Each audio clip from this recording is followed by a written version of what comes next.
Hello everybody and welcome to this amazing Theorycraft of Apollo on Apollo action. Today I'm going to try something that alternates my current build into something, and I don't normally start with tier 2 Cursed Gauntlet, which goes into Devour's Gauntlet, but in a few of my games I've realized that a problem with my current Frostbound Fatalis build, which is my main build, is easily beaten by Transcendence, because if you go with the power start, you are actually about 1,000 gold behind, and someone who goes Transcendence start is just as powerful as you and can build power a lot faster. So I'm gonna try something that they try, which is go with half of a Cursed Gauntlet right off the bat instead of Death Toll, and then focus on you know, fighting back. Now, I usually get like 5 health potions, which is probably not the best idea. It's 250 gold, but with this start, I should be pretty good.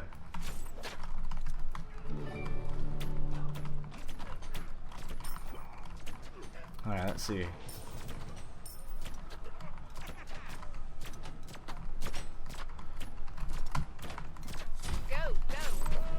Oh, snaps.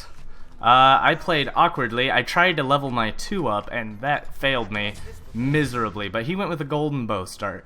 So now I'm gonna start building for. I'm gonna start building for my Devour's Gauntlet. I messed that up bad. I got a little jittery, and I went to go level, and I messed that up. And then I mez too late, and I got wrecked. So let's try not to let that happen again. Now the difference is I actually have power. I gave him First Blood, which is worth quite a bit of gold, so he's got a 500 gold lead, but it's still not enough for the start that he would most likely want.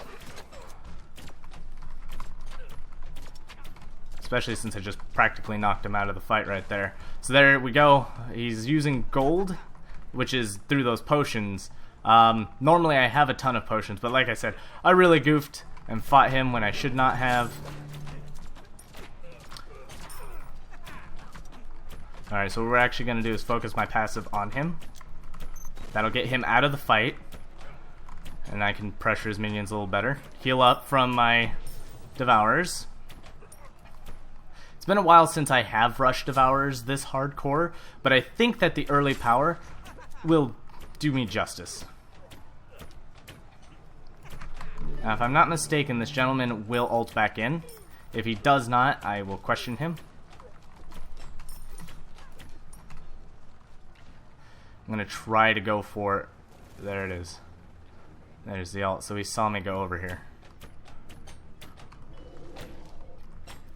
Which this is a very not favorable position if he comes for me. But if he just goes for lane, I'll be alright. And with First Blood, I'm not doing too bad when it comes to keeping up. I'm going to focus on leveling that. I can get a piece of Hasten, which will increase my attack speed. Go back to lane with... I didn't take any blue pots with me. That is terrible. There we go. Cleared that. The problem with not taking blue pots is now I can hardly sustain. I'll be able to stay for a fight and hardly fight him. Like one fight. I get one So Beautiful, one mez, and one dash. Alright, so he just got devs. My attack speed's a lot faster than his. He's got crits on his attack.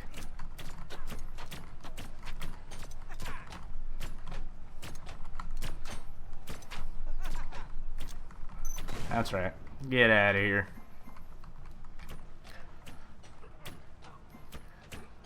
Alright, so a lot of this has to do with skill. His ult is down, my ult is down. And now I'm trying not to use mana, because again, I didn't buy potions, so I need to conserve what I can. Now my goal is actually to pressure as much as I can, as fast as I can, for whatever I can. And again, if he wants to dance.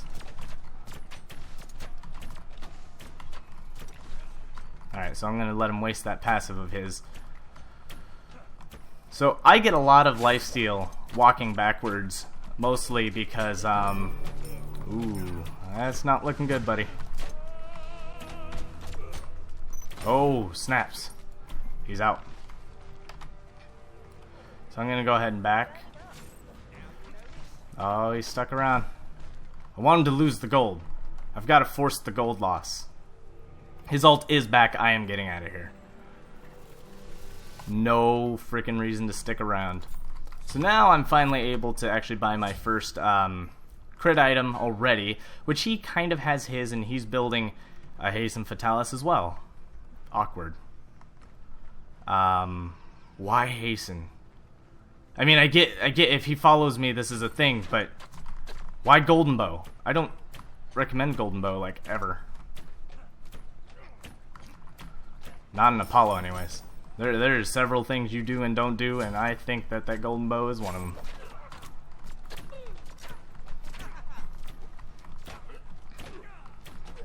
Alright, so I'm just gonna have to play with this 5% crit.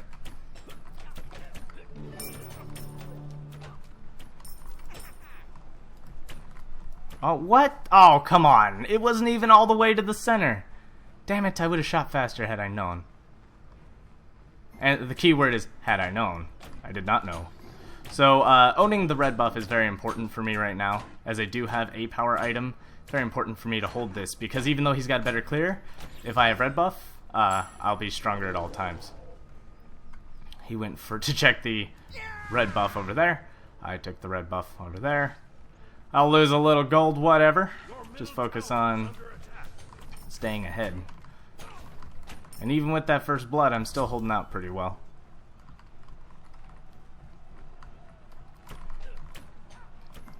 So if he goes for purple, he'll be faster than I am, but again, that won't matter too much. I'll have a Frostbound online before he does.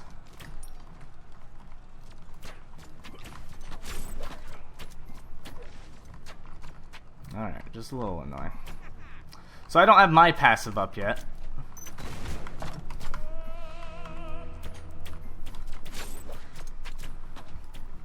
I think I'm winning these exchanges solely because I have red. Don't walk in between your minions, buddy.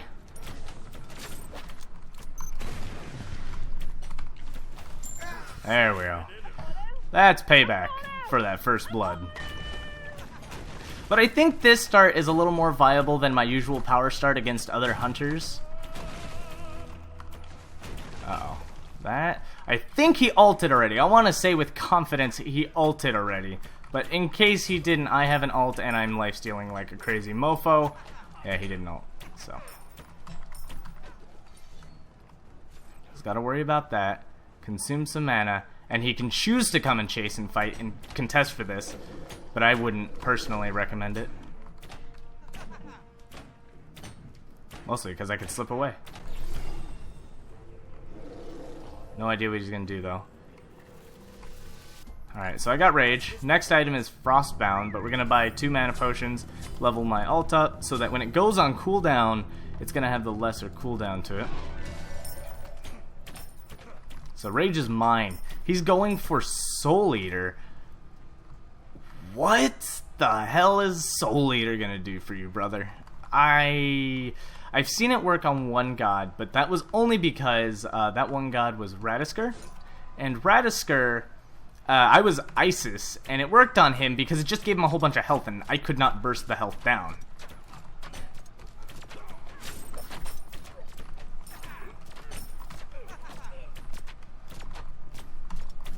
As long as he misses the passive, that's what matters. I also crit way more often than he does. Alright, there we go. This feels right. This feels right. His build is questionable, but anyways, so I'm thinking in theory against another hunter, rushing the Devourer's Gauntlet on my build is a better idea than trying to go power build. I just fought an Uller, and going Transcendence on Uller is obviously the choice. You do not avoid that. Uller is so power heavy, it's ridiculous. So it's just important to keep in mind that certain gods you gotta build differently, and I didn't do that, and I was just kind of looking at that game like, what did I go wrong? And that kind of caused me to think, what would I really do with the Theorycraft? because theory crafting my build with just its standardness didn't sound very good. I wasn't truly finding where it was weak and what I could do to make it better. Instead, I was just being me. So he's got this, which is a awkwardly bad item, I think. I don't like it. It's a great support for warriors. It does provide for your buddy 10 physical protection, but otherwise, I don't believe it to be very strong. He's going for boots next, which my Frostbound will kill his boots Fatalis build. I've never agreed with boots and Fatalis. I agree with people that Fatalis does lack the power, but I agree that it is an amazing supplement to boots Fatalis. Just get the Fatalis part.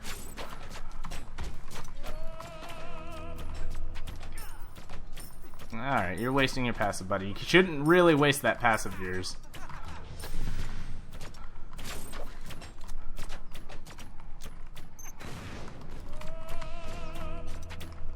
Oh. Consider yourself lucky, son.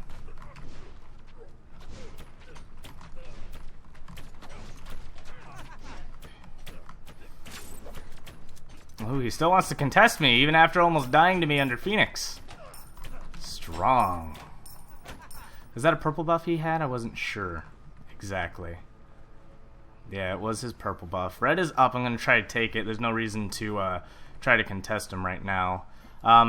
I could be the absolute jerk and go armor next, or pen. I don't think I need the pen. I think I'm doing just great. Another part of my build I was considering dropping was the Executioner. I'm not sure I need the Executioner other than to secure kills, but the Titan's Bane alone, Titan's Bane would help me backdoor the Phoenix. Not backdoor, but more or less pressure it even harder than I already do. Phoenix is an objective that I pressure very hard. Yeah, you get out of my tower range, buddy. Get out of my get. That's mine.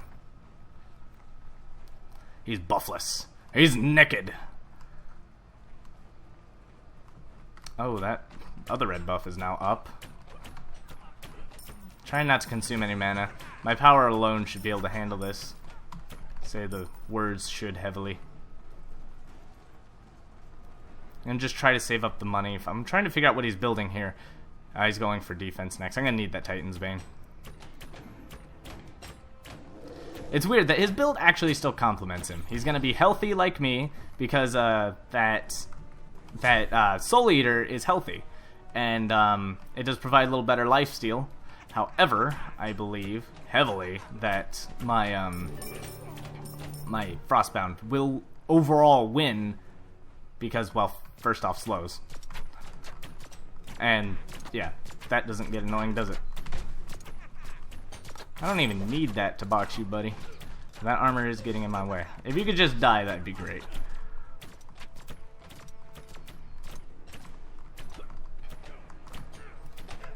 I guarantee you he's gonna pick that up as an idea. Oh, you should have just backed, son. Now you're gonna die. Wouldn't be shocked if he ults over, because that wouldn't be a half bad idea right now. But I'm going to stand away from my minions so that if he does ult, he has to choose. Got it. Your team has destroyed the middle enemy Phoenix.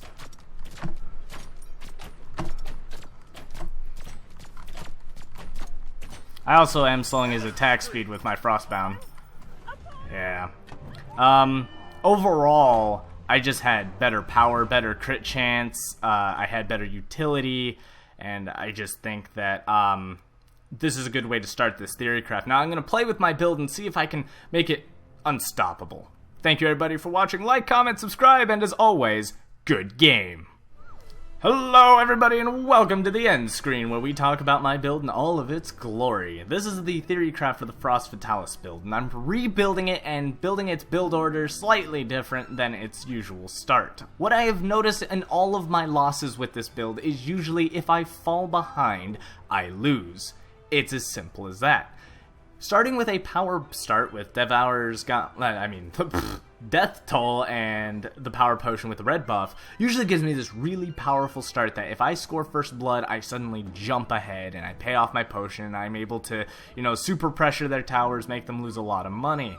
However, if I mess that up against another ranged god or a hunter who has better early control than me, it becomes impossible to catch up. Eventually there'll be 2 items ahead of you instead of just 1, simply because you lose 450 gold off of the red pot that you lose when you die. You're stuck with Death Toll, which you would spend 800 gold on, and then by selling that you don't get its full benefit back, and you actually lose that item. So all in all, I think in certain situations it's better to rush the Devour's Gauntlet first. Very much like people do with Transcendence, I think rushing the Devour's Gauntlet would benefit my build overall. So talking about the opponent's build here, is he went Throwing Dagger, which should have turned into a Golden Bow.